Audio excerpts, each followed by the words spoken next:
À l'été 1972, une jeune infirmière nommée Angela a disparu sans laisser de traces à Rochester, dans l'État de New York. Pendant 3 décennies, sa sœur a refusé d'abandonner, elle a cherché, s'est interrogée, a espéré. Puis, en 2002, elle a enfin trouvé quelque chose. Mais ce n'était pas une conclusion. Ce qu'elle a découvert n'a pas seulement apporté des réponses, il a bouleversé la ville entière. Une découverte si bouleversante que certains refusent encore d'en parler. Voici l'histoire de ce qui est réellement arrivé à Angela et de ce que sa sœur aurait préféré ne jamais découvrir. Avant de commencer cette enquête, dites-nous d'où vous regardez dans les commentaires et abonnez-vous pour plus d'histoires de disparitions mystérieuses comme celle-ci. En 1972, Rochester était un monde différent, des rues bordées d'arbres où les enfants jouaient jusqu'à ce que les lampadaires s'allument, des femmes en robe modeste et la guerre du Vietnam qui dominait l'actualité, même si l'Amérique des petites villes semblait sûre et prévisible. L'hôpital St. Maries se trouvait au cœur du centre-ville, un phare d'espoir où des infirmières dévouées travaillaient de longues heures pour prendre soin de leur communauté.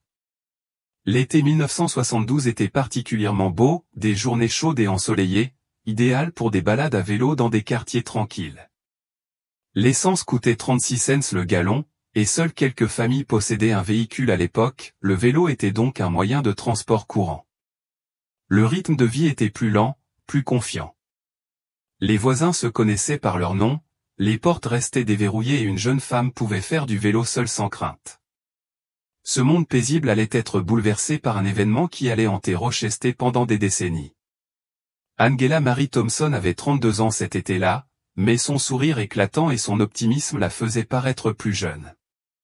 Elle travaillait à l'hôpital Saint-Marie depuis 8 ans, se spécialisant en soins pédiatriques. Les enfants adoraient sa douceur et sa voix apaisante, ses collègues infirmières respectaient son dévouement. Elle ne se faisait jamais porter malade et restait souvent tard pour réconforter les parents inquiets. Angela vivait dans un petit appartement sur Elm Street, à seulement 3 km de l'hôpital.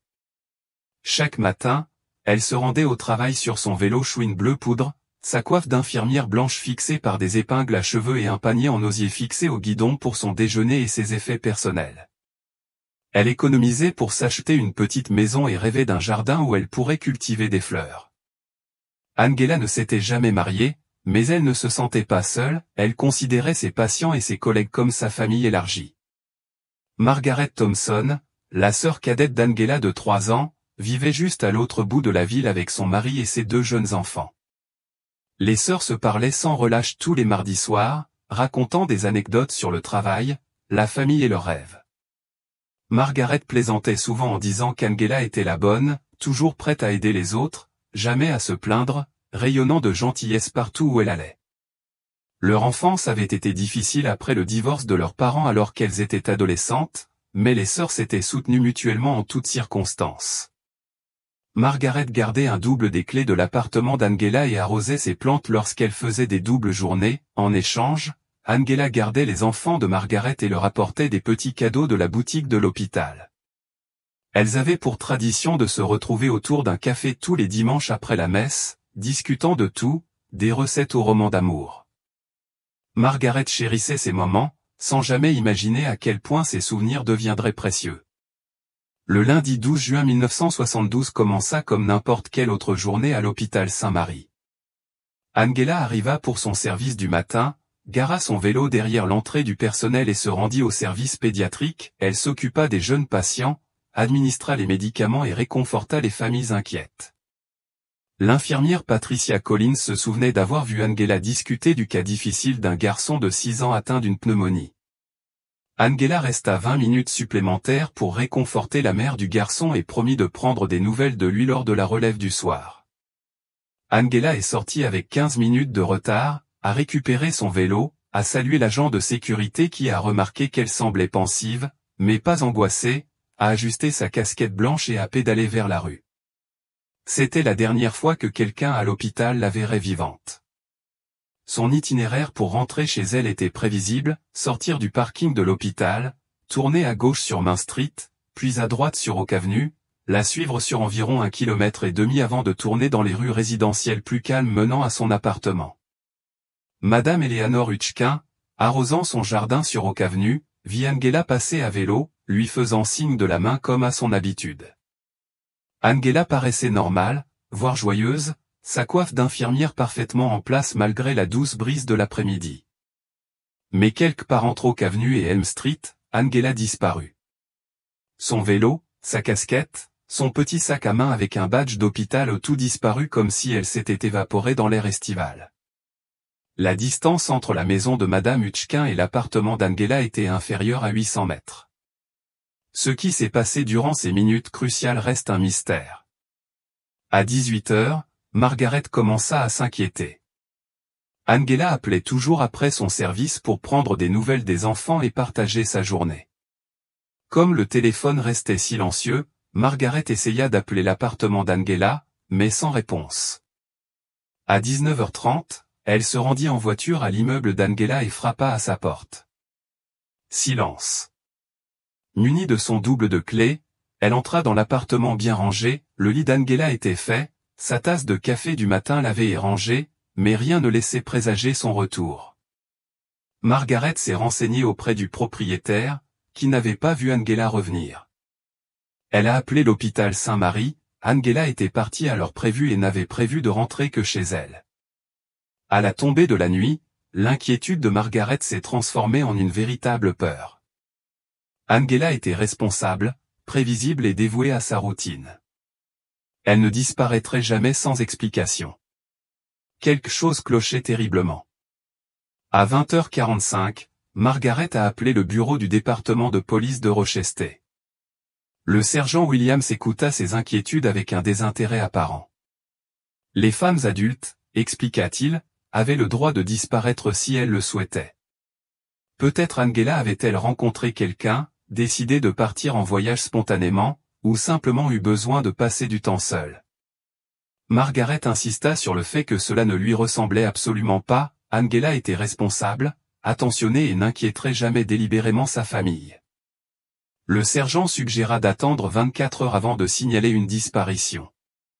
Les jeunes femmes ont parfois besoin d'espace, dit-il d'un ton dédaigneux. Margaret sentit sa frustration monter.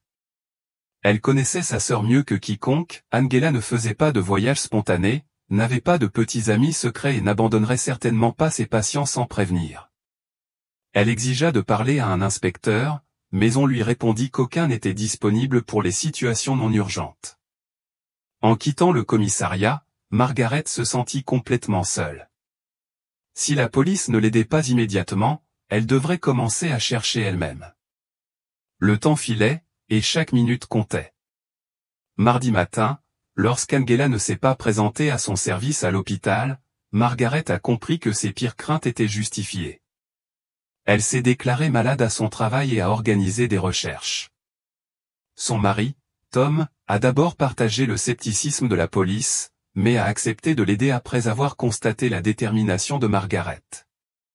Ils ont commencé par retracer le parcours d'Angela depuis l'hôpital, interrogeant voisins et commerçants en chemin. Madame Hutchkin a confirmé avoir vu Angela vers 15h30, lui faisant signe de la main comme d'habitude. Après cela, la piste s'est effacée. Margaret a affiché des prospectus manuscrits dans tout le quartier. Disparue Angela Thompson, 32 ans, infirmière à l'hôpital Saint-Marie-S. Vue pour la dernière fois le lundi 12 juin, sur un vélo chouine bleu. Elle a joint la photo d'Angela, un portrait professionnel montrant son sourire chaleureux et son regard bienveillant. Des commerces locaux ont accepté d'afficher les prospectus, et certains voisins se sont joints aux recherches. Ils ont inspecté les parcs, les zones boisées et les bâtiments abandonnés. Margaret ressentait un sentiment d'effroi grandissant. Angela ne causerait jamais volontairement autant d'inquiétude et de perturbation. Quelque chose d'horrible était arrivé à sa sœur bien-aimée. Au bout de 48 heures, la police de Rochester a officiellement ouvert une enquête pour disparition. L'inspecteur Frank Morrison, fort de 15 ans d'expérience, a été chargé de mener l'enquête. Il s'est montré minutieux mais sceptique, persuadé qu'Angela était probablement partie volontairement. Morrison a interrogé les collègues, amis et voisins d'Angela, à la recherche d'indices sur son état d'esprit ou de tout comportement inhabituel. Tous ont décrit Angela comme une femme heureuse, stable et dévouée à son travail. Elle ne présentait aucun signe de dépression, de problèmes financiers ou de problèmes amoureux. Morrison a élargi sa recherche aux villes voisines. Pensant qu'Angela était peut-être en visite, il a vérifié les gares routières, les gares ferroviaires et les agences de location de voitures. Aucune personne correspondant à la description d'Angela n'avait été vue. L'inspecteur enquêta également sur la possibilité d'un acte criminel, mais aucun suspect ni mobile évident ne se dégageait. Angela n'avait ni ennemi, ni relation dangereuse, ni implication dans la drogue ou le crime. Les jours passant sans piste, Morrison commença à soupçonner qu'il ne trouverait jamais de réponse, l'affaire devenait de plus en plus mystérieuse et inquiétante à chaque heure qui passait. La nouvelle de la disparition d'Angela s'est répandue dans la communauté soudée de Rochester. L'hôpital St. Mary a organisé des équipes de recherche bénévoles, des dizaines de membres du personnel passant leurs heures libres à fouiller les parcs, les zones boisées et les bâtiments abandonnés. Les entreprises locales ont fait don de nourriture et de fournitures aux chercheurs. Le Rochester Democrat & Chronicle a publié l'histoire d'Angela en première page, générant des informations et le soutien de bénévoles. Des lycéens ont participé aux recherches du week-end, parcourant méthodiquement chaque zone accessible dans un rayon de 16 km autour du dernier emplacement connu d'Angela. Margaret a coordonné ses efforts depuis sa table de cuisine, marquant les zones recherchées sur une grande carte et notant chaque information, aussi improbable soit-elle. La réaction de la communauté fut impressionnante, preuve de l'importance qu'Angela avait pour tous ceux qui la connaissaient. Des groupes religieux organisèrent des veillées de prière et des collectes de fonds furent organisées pour soutenir les recherches. Pourtant, malgré des centaines d'heures de recherche et une réelle inquiétude de la communauté, aucune trace d'Angela ne réapparut. C'était comme si elle s'était volatilisée, ne laissant derrière elle que questions et désespoir grandissant. Au cours des semaines suivantes, la police a reçu des dizaines d'informations et signalé des observations. Un chauffeur de bus a affirmé avoir vu Angela monter à bord d'un Greyhound pour Buffalo. Une vendeuse d'un magasin voisin, Henrietta, a affirmé avoir servi de la glace à Angela 3 jours après la disparition. Chaque piste nécessitait une enquête, ce qui ravivait les espoirs de Margaret, mais ils s'effondraient lorsque les observations se révélaient fausses ou peu concluantes. L'inspecteur Morrison suivit chaque piste crédible, mais toutes restèrent vaines. La piste la plus prometteuse provenait d'un pêcheur qui avait trouvé des vêtements pour femmes près de la rivière Genesée, mais les articles n'appartenaient pas à Angela. Un médium d'Albany a contacté la police, affirmant avoir eu des visions d'Angela dans un sous-sol quelque part en ville. Malgré le scepticisme de Morrison, des membres désespérés de sa famille l'ont convaincu d'enquêter sur plusieurs sous-sols. Rien n'a été trouvé. Après 6 semaines de recherches intensives, l'enquête commençait à s'essouffler. Morrison assura à Margaret que l'affaire resterait ouverte, mais admit que des ressources devaient être réaffectées à des dossiers plus récents. La piste s'amenuisait de jour en jour. Alors que les semaines se transformaient en mois sans réponse, des rumeurs commencèrent à se répandre à Rochester. Certains voisins murmuraient qu'Angela entretenait une liaison secrète et s'était enfuie avec un homme marié. D'autres suggéraient qu'elle avait fait une dépression nerveuse et vivait sans abri dans une autre ville. Des théories plus sinistres émergeaient, peut-être avait-elle été enlevée par des trafiquants ou assassinée par un tueur en série de passage en ville. Margaret trouvait ces rumeurs profondément douloureuses, surtout celles qui laissaient entendre qu'Angela avait choisi de disparaître. Elle connaissait le caractère de sa sœur. Angela était incapable de causer délibérément une telle souffrance à sa famille.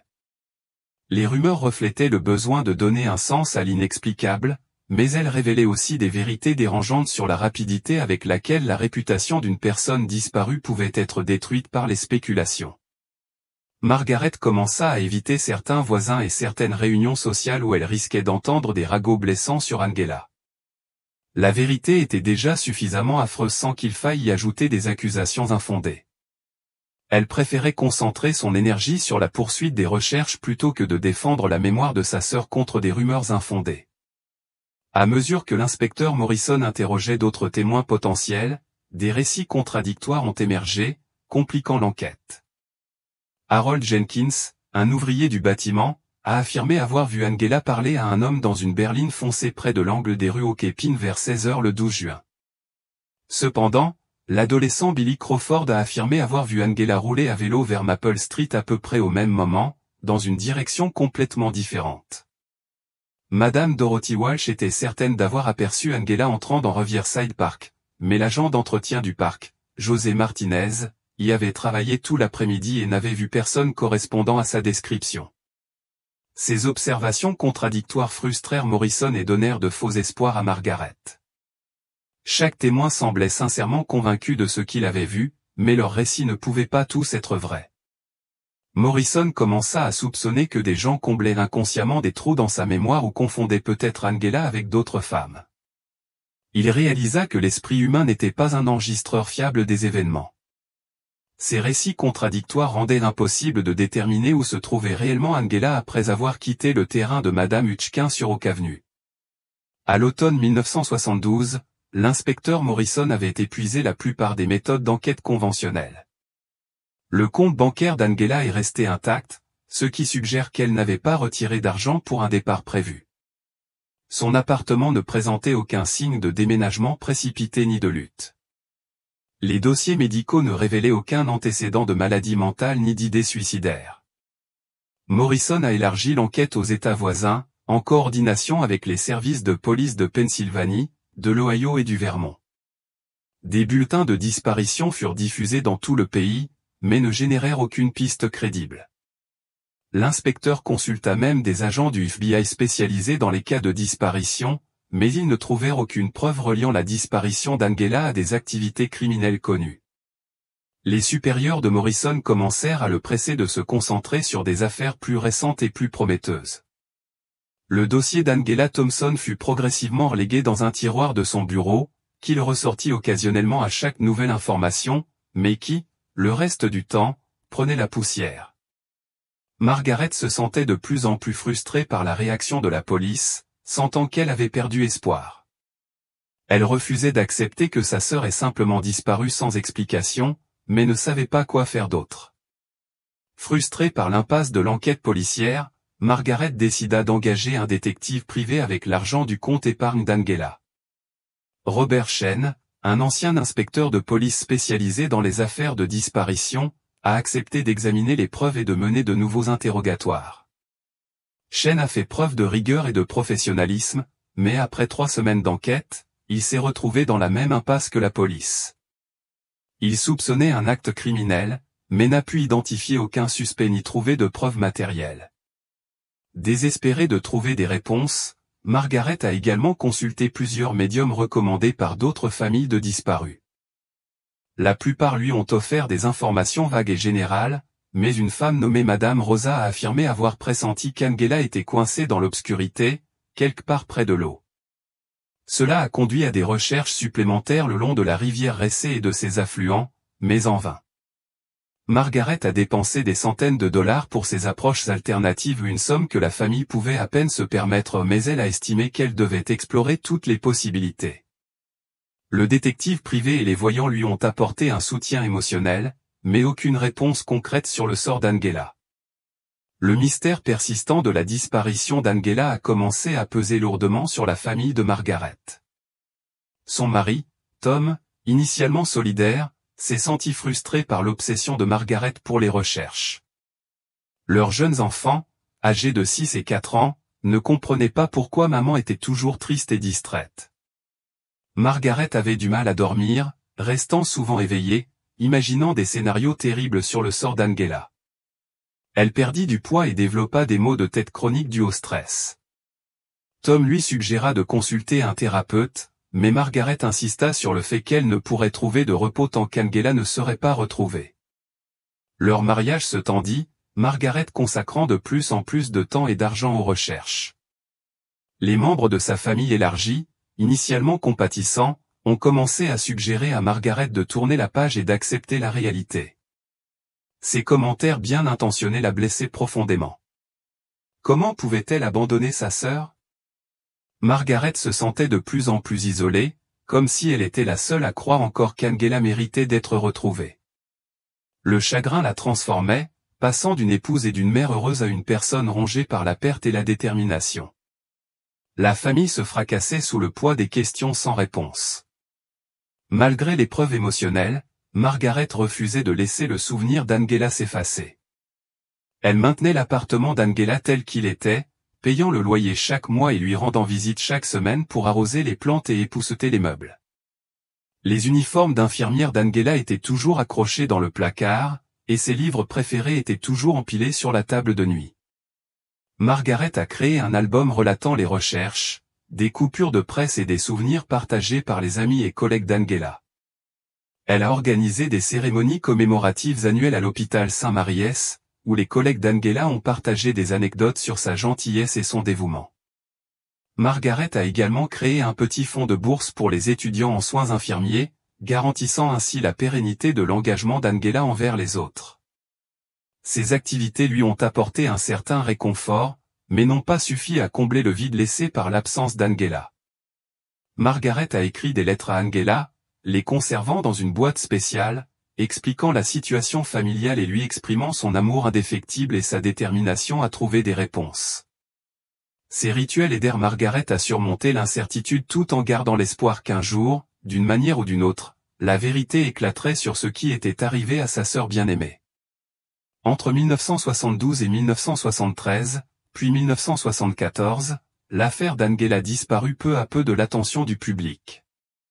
L'inspecteur Morrison prit sa retraite en 1976, transmettant le dossier à des agents plus jeunes qui le considéraient comme une affaire classée sans suite et sans grande chance de résolution. Margaret poursuivit sa quête solitaire, mais avec moins de soutien communautaire et des ressources en baisse. Son mariage survécut, bien que bouleversé par cette épreuve. Ses enfants grandirent en sachant qu'une tante avait mystérieusement disparu, comprenant pourquoi leur mère semblait parfois triste sans raison apparente. Margaret vieillit visiblement au fil des ans, le visage marqué par une inquiétude chronique et des nuits blanches. Elle prit l'habitude de parcourir chaque mois l'ancien itinéraire d'Angela, espérant remarquer quelque chose qu'elle avait jusque-là oublié. Le quartier changea autour d'elle, de nouvelles familles s'installèrent, d'anciens témoins s'éloignèrent ou moururent, et les repères physiques furent modifiés par le développement. En 1980, Margaret était souvent la seule à se souvenir des détails de la disparition d'Angela. Le dossier prenait la poussière dans les archives de la police officiellement ouverts, mais pratiquement oubliés. Margaret se sentait comme la gardienne de la mémoire de sa sœur, seule dans sa détermination à trouver des réponses. Début 2002, 30 ans après la disparition d'Angela, Margaret se retrouva de retour à Rochester après un divorce difficile. Ses enfants avaient grandi et avaient fondé leur propre famille, et elle avait besoin d'un nouveau départ dans un endroit familier et pourtant différent. Elle loua une petite maison à l'est de la ville, non loin de l'endroit où Angela avait vécu des décennies plus tôt. La ville avait radicalement changé, nouveaux centres commerciaux, lotissements et quartiers d'affaires avaient transformé le paysage. L'hôpital St. Marie s'était transformé en un complexe médical moderne, méconnaissable depuis les années 1970. Margaret avait 59 ans, les cheveux grisonnants, usés par 3 décennies de questions sans réponse. Mais sa détermination à retrouver Angela n'avait jamais faibli. Elle décida de revisiter tous les lieux historiques, espérant que le temps lui révélerait des indices jusque-là cachés. Le dossier de police resta officiellement ouvert, bien que l'inspecteur actuellement affecté aux affaires non résolues ait admis n'avoir jamais enquêté activement sur la disparition d'Angela. Margaret comprit que pour trouver des réponses, elle devrait les trouver elle-même. Ce retour à Rochester marqua le début d'un nouveau chapitre de sa longue quête. Par une fraîche matinée d'octobre 2002, Margaret décida de suivre à pied le chemin emprunté par Angela depuis l'hôpital jusqu'à son ancien appartement. Les rues lui étaient familières et pourtant inconnues. De nombreux bâtiments avaient été démolis ou rénovés, et le calme résidentiel avait laissé place à un développement commercial plus dynamique. Elle partit de l'ancien hôpital Saint-Marie, aujourd'hui intégré à un complexe médical plus vaste, et suivit le trajet qu'Angela aurait emprunté à vélo. Oak Avenue était désormais plus large, avec plus de circulation et moins d'arbres. La maison de Madame Hutchin avait été démolie pour accueillir une supérette. En marchant, Margaret essayait d'imaginer ce qu'Angela avait pu voir ou ressentir dans ces derniers instants. Le voyage la conduisit à travers des zones autrefois minutieusement fouillées, mais qui avaient depuis changé au point d'être méconnaissables. près de l'ancien immeuble d'Angela, Margaret remarqua une zone boisée des années 1970 dont elle ne se souvenait plus. Le développement urbain avait évolué au fil des décennies, créant de nouveaux espaces verts et en supprimant d'autres. Quelque chose dans cette zone lui semblait important, sans qu'elle puisse en expliquer la raison. Cela méritait une enquête plus approfondie. La zone boisée qui a attiré l'attention de Margaret faisait partie d'un nouveau parc urbain créé dans les années 1990 après la démolition de plusieurs anciens bâtiments industriels. Un réseau de sentiers pédestres avait été aménagé à travers les arbres, apprécié des joggeurs et des promeneurs de chiens. Margaret a décidé d'explorer ces sentiers, pensant qu'ils avaient peut-être existé sous une forme ou une autre dans les années 1970. Le sentier principal était bien entretenu et visiblement moderne, mais elle remarqua un sentier plus étroit, envahi par la végétation, bifurquant vers une zone plus isolée. Ce sentier secondaire semblait plus ancien, peut-être antérieur à l'aménagement officiel du parc. En le suivant plus profondément dans les bois, Margaret ressentit un étrange mélange d'espoir et d'effroi. Le sentier serpentait à travers une végétation dense avant de déboucher sur une petite clairière dominée par plusieurs grands chênes. L'endroit semblait isolé et oublié, malgré la proximité de rues animées. Margaret avait la sensation troublante d'être proche de quelque chose d'important, une sensation qui lui avait échappé pendant 30 ans. Son cœur battait plus vite tandis qu'elle continuait d'explorer ce coin oublié de Rochester. Au détour d'un virage du sentier envahi par la végétation, Margaret s'arrêta brusquement. Là, partiellement dissimulé par des décennies de vignes et de feuilles mortes, se trouvait un vélo. Son souffle se bloqua en s'approchant. Le cadre était bleu poudre, délavé et rouillé par 30 ans d'exposition aux éléments. Des vignes avaient poussé entre les rayons et la mousse recouvrait une grande partie du métal, mais la structure de base était restée intacte. Les mains de Margaret tremblaient tandis qu'elle commençait à dégager la végétation. Le vélo avait un petit panier en osier fixé au guidon, maintenant pourri et cassé. Tandis qu'elle enlevait d'autres débris, son cœur battait la chamade. Ce vélo ressemblait comme 2 gouttes d'eau à celui d'Angela. Le même modèle, la même couleur, le même style de panier. Margaret savait qu'elle devait en être certaine avant d'appeler la police. Elle chercha des signes distinctifs, ses doigts parcourant le cadre rouillé avec un espoir désespéré. S'il s'agissait du vélo d'Angela, ce serait la première preuve concrète trouvée depuis 30 ans. Cette découverte allait tout changer, offrant potentiellement des réponses restées cachées pendant 30 ans. Les mains tremblantes, Margaret continua d'examiner le vélo, cherchant tout signe distinctif susceptible de confirmer ses soupçons. Elle se souvint qu'Angela avait enregistré son vélo auprès du service de sécurité de l'hôpital, et qu'un numéro de série devait être gravé quelque part sur le cadre. Margaret enleva encore la rouille et la saleté, fouillant méthodiquement malgré son excitation et sa peur. Finalement, près du boîtier de pédalier où étaient fixées les pédales, elle trouva ce qu'elle cherchait, une série de chiffres et de lettres gravées dans le métal. Bien que partiellement corrodé, le numéro de série était encore lisible, SN 447-21-96-69-9. Margaret sortit un petit carnet où elle avait consigné tous les détails de la disparition d'Angela au fil des ans. Son cœur s'arrêta lorsqu'elle trouva la correspondance, le numéro de série du vélo d'Angela, soigneusement recopié des archives de sécurité de l'hôpital en 1972. Les numéros correspondaient parfaitement. Il s'agissait bien du vélo d'Angela. Après 30 ans de recherche, Margaret avait trouvé la première preuve concrète. Mais cette découverte soulevait plus de questions qu'elle n'apportait de réponses. Comment le vélo avait-il atterri dans cet endroit isolé? Où était Angela? Que s'était-il passé ici 30 ans plus tôt? Margaret appela immédiatement la police de Rochester, la voix tremblante, tandis qu'elle expliquait sa découverte au sergent de service. En moins d'une heure, l'inspectrice Lisa Rodriguez est arrivée sur les lieux avec un photographe de scène de crime et un technicien en investigation des preuves. Jeune et professionnelle, Madame Rodriguez a pris la découverte de Margaret au sérieux.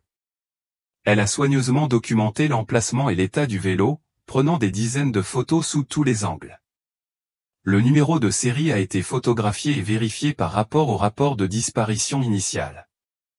Rodriguez a expliqué que le vélo serait transporté au laboratoire de la police pour une analyse approfondie, même si, après 30 ans d'exposition, il serait difficile de trouver des preuves exploitables. Margaret a observé les agents retirer soigneusement le vélo de son emplacement, remarquant la végétation qui avait poussé autour et à travers lui, suggérant qu'il était là depuis des décennies. Rodriguez promit de réexaminer le dossier initial et d'interroger Margaret sur toute nouvelle information dont elle aurait pu se souvenir au fil des ans. Cette découverte donna un nouveau souffle à l'affaire d'Angela, la transformant d'une affaire classée en une enquête active. Enfin, après 3 décennies, l'espoir de trouver des réponses était né. L'équipe de police scientifique a passé plusieurs jours à examiner minutieusement l'endroit où le vélo d'Angela a été retrouvé. La clairière isolée présentait des traces d'activité humaine de longue date, même s'il était difficile de déterminer la date de cette activité après 30 ans. Les enquêteurs ont découvert plusieurs objets métalliques rouillés enfouis dans le sol, des outils, des pièces de machinerie et ce qui semblait être des effets personnels. Les motifs de végétation suggéraient que la zone avait été perturbée des décennies plus tôt, ce qui correspond à la chronologie de la disparition d'Angela. Des échantillons de sol ont été prélevés pour analyse, et des détecteurs de métaux ont été utilisés pour rechercher des indices supplémentaires. L'inspecteur Rodriguez a découvert que la piste suivie par Margaret était effectivement plus ancienne que le parc officiel, remontant peut-être aux années 1960 ou avant. Les archives municipales montrent que la zone faisait autrefois partie d'un complexe industriel plus vaste comprenant des bâtiments de stockage et des installations de maintenance. Fait intéressant, le terrain était une propriété privée depuis 1972, avant d'être vendu à la ville dans les années 1980. L'ancien propriétaire était un homme âgé du nom de Walter Brennan, décédé en 1995. L'enquête commençait à révéler des secrets enfouis depuis des décennies. L'enquête du détective Rodriguez sur Walter Brennan révéla un passé troublant. Brennan avait été propriétaire de la propriété de 1968 à 1984, vivant dans une petite maison à l'extrémité et du terrain. Il avait travaillé comme responsable de l'entretien dans plusieurs établissements locaux, dont un établissement psychiatrique public qui ferma ses portes en 1969.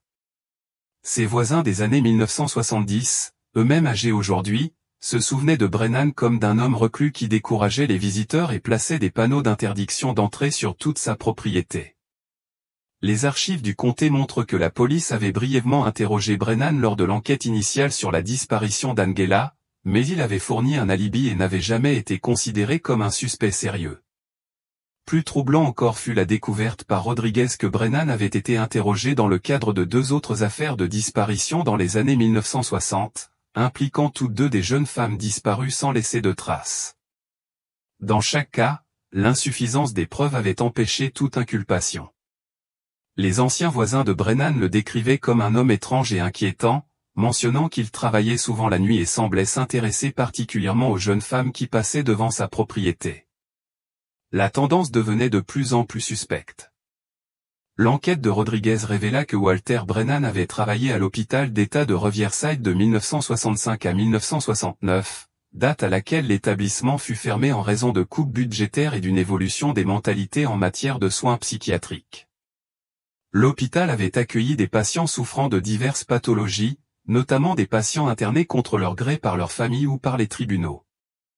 Les dossiers professionnels indiquaient que Brennan avait été licencié de son poste de maintenance début 1969 suite à des plaintes concernant son comportement envers des employés et des patientes. Plusieurs anciens employés, aujourd'hui septuagénaires ou octogénaires, se souvenaient de Brennan comme d'un homme inapproprié et menaçant. Une infirmière à la retraite se souvenait avoir dénoncé Brennan pour être entré dans les chambres des patients sans autorisation et avoir tenu des propos dérangeants envers des jeunes femmes. La fermeture de l'hôpital a entraîné une dispersion des dossiers et du personnel, rendant difficile toute enquête approfondie sur le passé de Brennan. Cependant, Rodriguez a découvert qu'au moins 3 patientes avaient disparu de l'établissement pendant la période où Brennan travaillait, tout officiellement déclarés comme des départs volontaires malgré la gravité de leurs troubles mentaux. Les coïncidences s'accumulaient, suggérant un comportement prédateur qui aurait pu perdurer après le renvoi de Brennan. L'affaire Angela ressemblait moins à un crime isolé qu'à un élément d'un schéma plus vaste et plus sinistre. En approfondissant l'histoire de Walter Brennan et le lien avec la disparition d'Angela, l'inspectrice Rodriguez s'est heurtée à une résistance inattendue au sein du service de police et de la municipalité. Ses demandes de ressources supplémentaires ont été rejetées et on lui a conseillé de se concentrer sur les dossiers plus récents, offrant de meilleures perspectives de résolution. Lorsque Rodriguez a tenté d'accéder aux archives de l'hôpital d'État de Riverside, on lui a informé que de nombreux dossiers avaient été perdus ou détruits lors de la fermeture de l'établissement.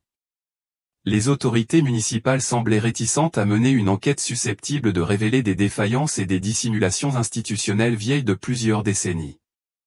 Rodriguez se retrouva à travailler seul, utilisant son temps libre pour suivre des pistes que ses supérieurs jugeaient sans importance. Margaret remarqua la frustration de l'enquêteur lors de leur réunion, pressentant que des considérations politiques interféraient avec la recherche de la vérité. Des appels téléphoniques anonymes conseillèrent à Rodriguez de « laisser tomber Sleeping Dogs » et de se concentrer sur d'autres affaires. Cette résistance ne fit que renforcer sa détermination à découvrir la vérité. Mais elle réalisa qu'elle ne combattait pas seulement un ancien crime, mais tout un système conçu pour protéger la réputation des institutions plutôt que pour rendre justice aux victimes comme Angela. Frustrée par les limites de l'enquête officielle, Margaret décida de mener ses propres recherches sur Walter Brennan et la mystérieuse propriété où le vélo d'Angela avait été retrouvé. Elle passa des heures à la bibliothèque publique de Rochester, fouillant dans les archives de vieux journaux et les registres municipaux. Margaret découvrit que Brennan avait possédé plusieurs propriétés dans la région dans les années 1960 et 1970, les achetant souvent par l'intermédiaire de sociétés écrans ou de partenariats commerciaux qui masquaient son implication. Elle trouva également des références à d'autres cas de disparition dans les villes voisines, notamment celle d'un étudiant de 19 ans disparu en 1974 et d'une secrétaire de 25 ans disparue en 1976. Les deux affaires restèrent non résolues, et les deux femmes avaient été vues pour la dernière fois dans des zones où Brennan possédait des propriétés. Margaret commença à cartographier ces lieux, découvrant des schémas inquiétants suggérant qu'un prédateur en série opérait dans la région depuis des années. Son enquête d'amateur apportait des pistes plus concrètes que les investigations policières officielles, mais elle découvrait aussi des dangers qu'elle n'avait pas anticipés. Quelqu'un observait ses recherches et elle commença à recevoir des appels téléphoniques menaçants lui demandant d'arrêter de fouiller dans le passé. Les recherches de Margaret la ramenèrent à la zone boisée où le vélo d'Angela avait été retrouvé. Grâce à de vieux plans de propriété de la bibliothèque, elle comprit que la propriété d'origine de Walter Brennan s'étendait au-delà des limites actuelles du parc. Suivant un sentier presque invisible s'enfonçant dans les bois, Margaret découvrit les fondations d'un petit bâtiment démoli des années auparavant. Les archives locales indiquaient qu'il s'agissait d'un hangar de maintenance utilisé par Brennan pour entreposer du matériel et des fournitures. Les fondations en béton étaient fissurées et envahies par la végétation, mais Margaret pouvait encore distinguer la structure de base. Des débris de métal et des outils rouillés étaient éparpillés un peu partout, ainsi que des morceaux de bois pourris qui formaient autrefois les murs. Plus important encore, Margaret a découvert plusieurs objets personnels partiellement enfouis près des fondations, une chaussure de femme, des bijoux et des morceaux de tissu semblant provenir de vêtements. Ces objets étaient anciens et abîmés par les intempéries, mais ils suggéraient que cet endroit avait eu une importance que les enquêteurs n'avaient jamais découverte. Margaret a soigneusement documenté le tout avec son appareil photo, sachant que ces découvertes pourraient constituer des preuves cruciales pour comprendre ce qui était arrivé à Angela et peut-être à d'autres victimes. En explorant les environs des fondations du hangar démoli, Margaret a remarqué que le sol d'un coin semblait avoir été perturbé à un moment donné, bien que la végétation ait depuis repoussé. À l'aide d'un petit outil de jardinage qu'elle avait apporté, Margaret commença à creuser prudemment à cet endroit. À environ 60 cm de profondeur, son outil heurta quelque chose de dur, une sorte de récipient métallique. Après avoir creusé avec soin, elle découvrit une boîte en métal rouillé, de la taille d'une boîte à chaussures environ, munie d'un simple loquet. Le cœur de Margaret battait fort tandis qu'elle la sortait délicatement de sa cachette.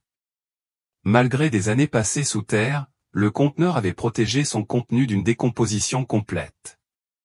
À l'intérieur, enveloppé dans du plastique détérioré, Margaret trouva des objets qui la glacèrent, plusieurs permis de conduire appartenant à différentes femmes, toutes jeunes, datant des années 1960 et 1970. Il y avait aussi des photographies ou des images de surveillance qui semblaient avoir été prises à l'insu de la personne concernée. Parmi elles, une photo d'Angela prise devant l'église Saint-Mary's Hospital la montrant en train d'enfourcher son vélo. Margaret réalisa qu'elle avait découvert des preuves de l'existence d'un prédateur en série qui opérait à Rochester depuis des décennies. Les photographies que Margaret trouva dans la boîte enterrée constituaient des preuves troublantes d'un harcèlement systématique. Chaque photo montrait des jeunes femmes dans diverses situations du quotidien, se rendant au travail à pied, faisant leurs courses, faisant du vélo ou assises dans un parc. Les photos semblaient avoir été prises en cachette, suggérant que les sujets ignoraient qu'ils étaient surveillés. Margaret a reconnu plusieurs lieux autour de Rochester, notamment des rues proches de l'hôpital Saint-Marie et d'autres quartiers où des disparitions avaient été signalées au fil des ans. La qualité et le style des photographies suggéraient qu'elles avaient été prises par une personne expérimentée en photographie, utilisant peut-être du matériel professionnel. Certaines photos portaient des dates inscrites au dos d'une écriture soignée, allant de 1967 à 1976. La photo d'Angela était datée du 10 juin 1972, soit 2 jours seulement avant sa disparition. Margaret comprit qu'elle avait devant elle la collection de trophées d'un prédateur, documentant ses victimes avant qu'il ne frappe. Le caractère systématique de la photographie suggérait une planification minutieuse et une surveillance à long terme. Il ne s'agissait pas d'un crime aléatoire, mais d'une chasse méthodique. En examinant plus attentivement le contenu du coffre enterré, Margaret a découvert une tendance effrayante. Les permis de conduire appartenaient à cette femme différente, âgée de 19 à 35 ans, toutes originaires de la région de Rochester et des comtés environnants. Margaret a recoupé les noms avec les rapports de disparition qu'elle avait consultés au fil des ans, trouvant des correspondances pour 5 des 7 femmes. Toutes avaient disparu entre 1967 et 1976, à l'époque où Walter Brennan était propriétaire de la propriété. Les permis avaient été soigneusement conservés, ce qui suggère qu'ils étaient conservés comme souvenirs ou trophées. Le coffret contenait également de petits objets personnels, une paire de boucles d'oreilles, un badge d'hôpital, une bague d'école et un petit médaillon avec la photo d'une jeune femme à l'intérieur. Ces objets semblaient être des souvenirs volés à leurs victimes, preuve supplémentaire de l'approche systématique d'un prédateur en série. Margaret comprit que le cas d'Angela s'inscrivait dans un schéma bien plus vaste de disparitions, ignorées ou insuffisamment enquêtées depuis des décennies. L'ampleur des crimes était stupéfiante, et elle se demanda combien d'autres victimes avaient pu être retrouvées sans preuve. Margaret contacta immédiatement l'inspecteur Rodriguez pour lui faire part de sa découverte, mais sa réponse fut décevante. Rodriguez semblait dépassé par les implications des preuves et préoccupé par les complications juridictionnelles. Plusieurs permis de conduire appartenaient à des femmes d'autres comtés, ce qui nécessitait une coordination entre plusieurs services de police. Plus inquiétant encore était la suggestion de Rodriguez selon laquelle Margaret n'aurait pas dû mener sa propre enquête sur ce qui était désormais considéré comme une scène de crime active. Margaret était frustrée par la réaction bureaucratique face à des preuves démontrant clairement un schéma de crime en série.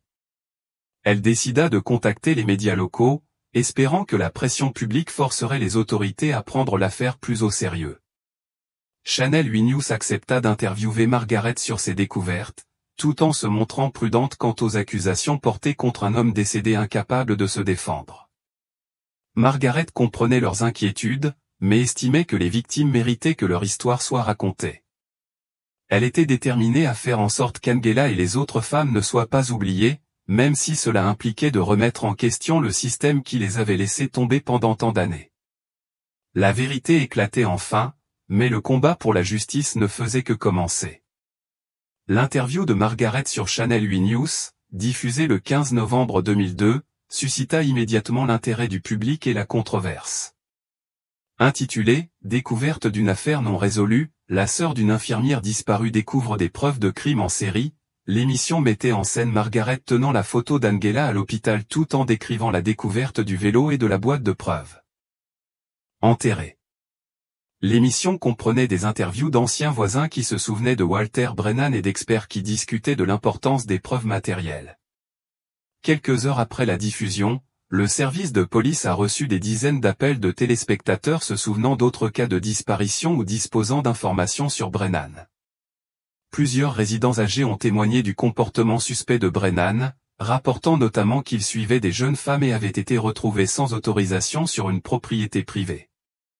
L'attention médiatique a également suscité des critiques de la part de certains responsables, accusant Margaret d'avoir dramatisé une théorie non prouvée et d'avoir potentiellement porté atteinte à la réputation d'un homme décédé.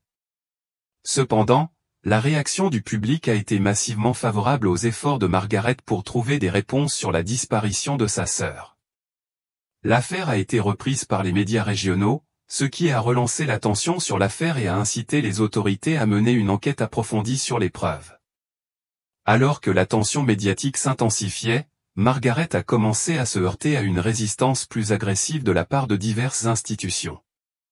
Les responsables municipaux ont exprimé leur inquiétude quant aux éventuelles poursuites judiciaires intentées par les familles d'autres victimes et se sont inquiétés de la réputation de Rochester en tant que ville sûre. Le service de police a été critiqué pour sa gestion de l'enquête initiale et son rejet initial des récentes découvertes de Margaret. Les administrateurs de l'hôpital s'inquiétaient des questions de responsabilité liées à l'emploi d'Angela et à la sécurité de leur personnel. Le plus troublant a été la découverte par Margaret de la disparition mystérieuse de plusieurs éléments de preuve clés de l'enquête initiale de 1972 des archives de la police. Des dossiers qui auraient dû contenir des témoignages et des preuves matérielles étaient soit manquants, soit largement expurgés. Margaret soupçonnait que certains individus avaient œuvré à la suppression d'informations sur les crimes de Brennan afin de protéger la réputation de l'institution et d'éviter un scandale. Cette résistance confirma sa conviction que la disparition d'Angela s'inscrivait dans un schéma plus vaste de faillite institutionnelle et de dissimulation. Margaret comprit qu'elle ne se battait pas seulement pour la justice pour Angela, mais contre un système qui privilégiait la protection des institutions puissantes plutôt que la recherche de la vérité pour les victimes et leurs familles. Grâce à son enquête et aux preuves qu'elle avait découvertes, Margaret put reconstituer le scénario probable de ce qui était arrivé à Angela le 12 juin 1972. Walter Brennan traquait Angela depuis plusieurs jours, photographiant ses activités quotidiennes et planifiant son agression. Ce lundi après-midi-là, il l'avait attendue sur le chemin du retour de l'hôpital, utilisant peut-être son véhicule pour la forcer à quitter la route ou l'inciter à s'arrêter. Angela avait été emmenée chez Brennan, où le hangar d'entretien servait de lieu de ses crimes. Le vélo avait été caché dans les bois pour éliminer les preuves, tandis qu'Angela elle-même avait probablement été tuée et enterrée quelque part sur la vaste propriété. Au fil des ans, les travaux d'aménagement et les ventes de terrain avaient perturbé ou détruit d'autres preuves, mais le vélo et la boîte enterrée étaient restés cachés jusqu'à ce que les recherches acharnées de Margaret les retrouvent. Cette découverte suggérait qu'Angela avait été l'une des nombreuses victimes d'un prédateur en série qui opérait dans la région de Rochester depuis près de 10 ans. Même si la vérité ne serait jamais révélée, Margaret avait enfin des réponses sur ce qui était arrivé à sa sœur bien-aimée. Cette découverte fut douloureuse, mais elle lui apporta le soulagement qu'elle recherchait depuis 30 ans.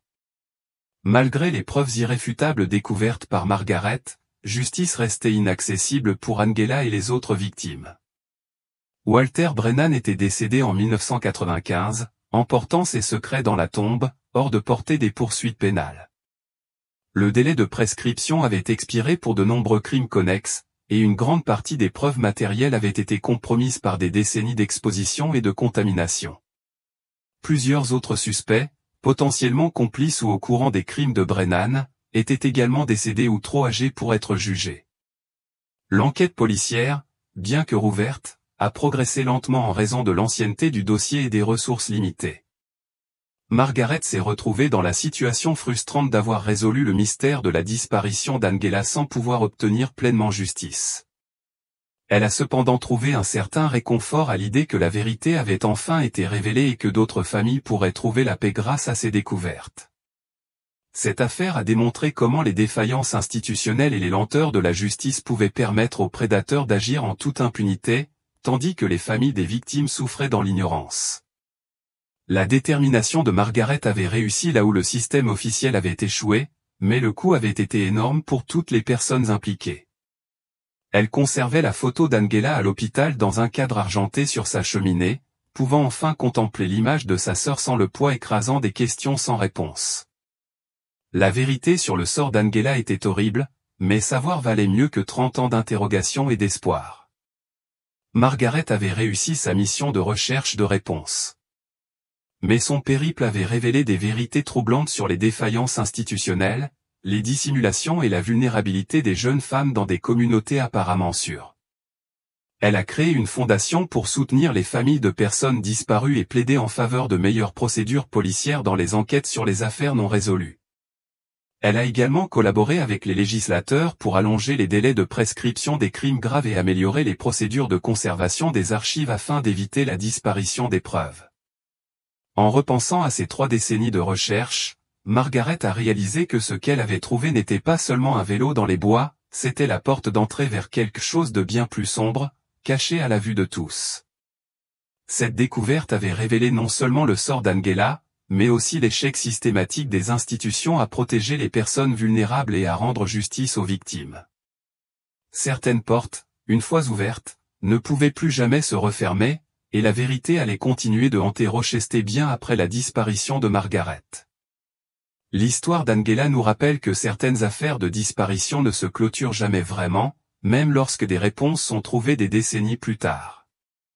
Cette enquête sur une affaire non résolue révèle comment la détermination d'une sœur a permis de percer un mystère terrifiant, resté sans solution pendant 30 ans. L'infirmière disparue sans laisser de traces en 1972 s'inscrit dans un vaste ensemble de disparitions mystérieuses qui ont bouleversé toute une communauté.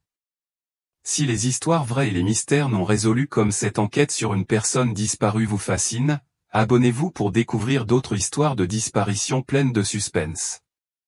Partagez votre avis sur cette infirmière disparue dans les commentaires ci-dessous. Quels autres dossiers non résolus aimeriez-vous que nous explorions? N'oubliez pas que derrière chaque documentaire sur une personne disparue se cache une famille toujours en quête de réponses. Et parfois, la vérité est plus troublante qu'on ne l'imaginait.